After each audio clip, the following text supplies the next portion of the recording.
Muy bien, pues buenos días, buenas tardes aquí ya desde España. Es un honor y un placer estar con ustedes y además nada más y nada menos que poder tener la oportunidad de hablar después de José Luis Achíz, que es toda una eminencia y historia viva de las campañas electorales en nuestro país y en toda Latinoamérica.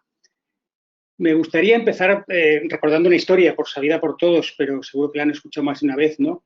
La de aquel ciego que estaba pidiendo limosna en la calle con un cartel en el que se podía leer: por favor, ayúdenme, soy ciego.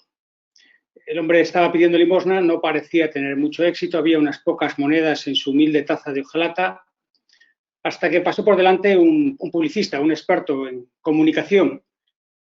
Al ver al ciego, al ver al mendigo que estaba pidiendo, cogió el cartel, le dio la vuelta y escribió otro anuncio.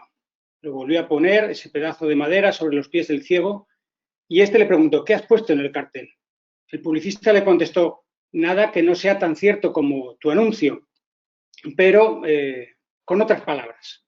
Sonrió y siguió su camino. A partir de ese momento, la taza se fue llenando de billetes y de monedas. Al caer la tarde, el ciego, intrigado, al escuchar unos pasos, se dirigió a una persona que pasaba por ahí y le dijo: por favor, perdone, ¿podría leerme qué pone mi cartel? El viandante le contestó: sí, por supuesto. Y le leyó: hoy es primavera y no puedo verla. Creo que esta conocida, pero no menos reveladora historia, nos muestra la importancia de la comunicación persuasiva, ¿no? La realidad era la misma. Un invidente que estaba pidiendo ayuda en la calle.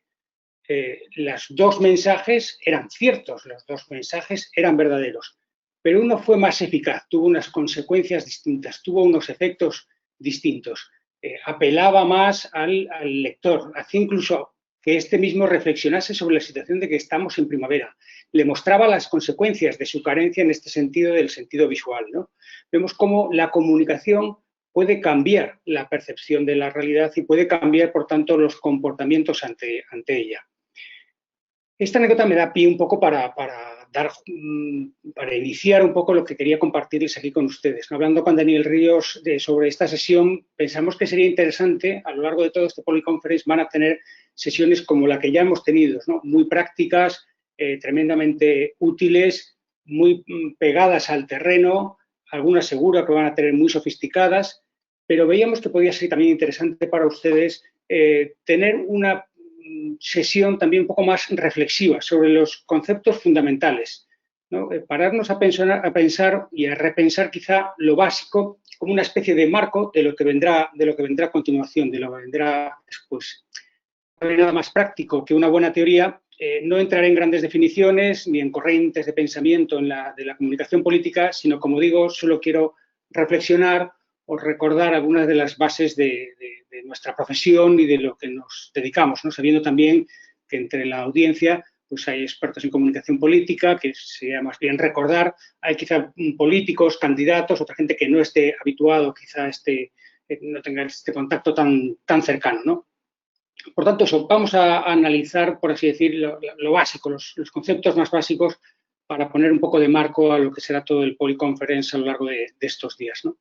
¿Qué es la comunicación política?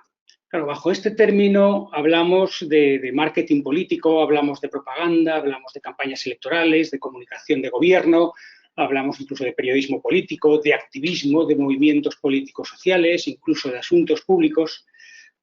Bueno, lo que es cierto es que la comunicación política es tan vieja como la propia vida en sociedad del hombre, ¿no?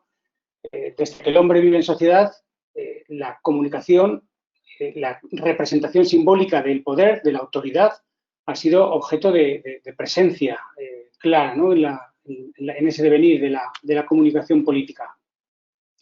En este sentido, Heródoto, que pasa por ser el primer historiador de la historia, valga la redundancia, dice que el rey persa Ciro tenía distribuidos por todo el territorio de su soberanía espías y confidentes. El rey persa Ciro, esto era en el 530 a.C. Es decir, el rey persa ya tenía, por así decir, estudios de opinión, ya tenía sus pollsters y sus encargados de hacer encuestas electorales, incluso ya tenía una arquitectura de la escucha, unas métricas en red que hablaríamos hoy en día, ¿no? incluso está escrito, hay cuestiones escritas tremendamente reveladoras. Les voy a recomendar un libro, les recomendaré varios, porque ya saben que los profesores universitarios tenemos que recomendar libros. En este caso, el Breviario de Campaña Electoral. Son unas cartas que Quinto Tulio Cicerón escribe a su hermano Marco, que se presenta al Senado romano. La campaña del Senado romano, como recordarán, bueno, son los patricios en el campo de Marte, donde hay unas elecciones para ser elegidos senadores del pueblo de Roma. Ahí él da una serie de consejos. Estas cartas son del año 65 a.C. Este breviario electoral, que yo le recomiendo, son apenas 50 folios, son perfectamente aplicables en una sofisticada campaña del siglo XXI. Y en nada contradicen a lo que acabamos de escuchar de don José Luis Sanchís. Es decir, en el fondo, la comunicación política sigue siendo lo mismo. Personas que se comunican con personas porque quieren de estas influir en algún comportamiento, en alguna valoración, en alguna opinión, en este caso, pues conseguir el voto, ¿no? Lo importante son las personas, ¿no? La comunicación, finalmente, es una comunicación siempre social, siempre reclama alteridad. Es que nos comunicamos con otras personas, ¿no? Si la práctica teoría es la práctica de la comunicación política, es tan vieja como el hombre es un animal político, ¿no? Un zoon politikon, que decía Aristóteles, y por tanto desde que vive en sociedad hay política, desde que hay política hay comunicación política. El término comunicación política es más reciente, o mejor dicho, la popularización del término comunicación política es más reciente. Se empieza a utilizar sobre todo cuando empiezan los estudios sobre los efectos de los medios de comunicación de masas, especialmente en campañas electorales, en la propaganda de guerra. Por tanto, está vinculado a esos estudios que en los finales de los 40, principios de los 50, de la Mass Communication Research, ¿no? Estos estudios se centran sobre todo en efectos, con la aparición primero del periodismo, del cine, la radio y después la televisión. Es cuando se empieza a hablar de comunicación política, también desde la parte, podemos decir, teórica o la parte académica. La aproximación académica a la comunicación política tiene estas tres esferas, estas tres aproximaciones.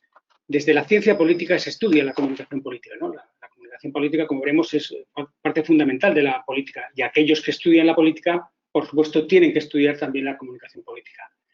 También se estudia desde el marketing. Hablarán a lo largo de estos días de la campaña permanente. De hecho, hemos empezado con una sesión de cómo se organiza una campaña electoral, ¿no? Cómo se obtiene el poder, que acabamos de escuchar a don José Luis Sanchís. Pues, por supuesto, todas aquellas disciplinas que estudian el marketing también tienen una parte de estudio de la comunicación política. Y, como no podía ser de la que yo provengo, el área de comunicación, los que estudiamos la comunicación, también estudiamos la comunicación política. Pero en la actualidad yo creo que la comunicación política se está ganando un espacio propio, ¿no? Ahí ya, aunque todos tenemos estos orígenes distintos, hay ya un espacio de estudio, de encuentro, de investigación propio de la comunicación política. Hay revistas específicas de comunicación política, tanto académicas como de divulgación. Hay ya asociaciones específicamente de comunicación política. Aquí en España, pues, por ejemplo, ahí tienen a título de ejemplo, pues, ACOP, ¿no? La Asociación de Comunicación Política, que es mundial, tiene la sede en España, pero está en muchos países. Es decir, vemos cómo también la investigación, la relevancia, la importancia y el protagonismo de la comunicación política es cada vez mayor.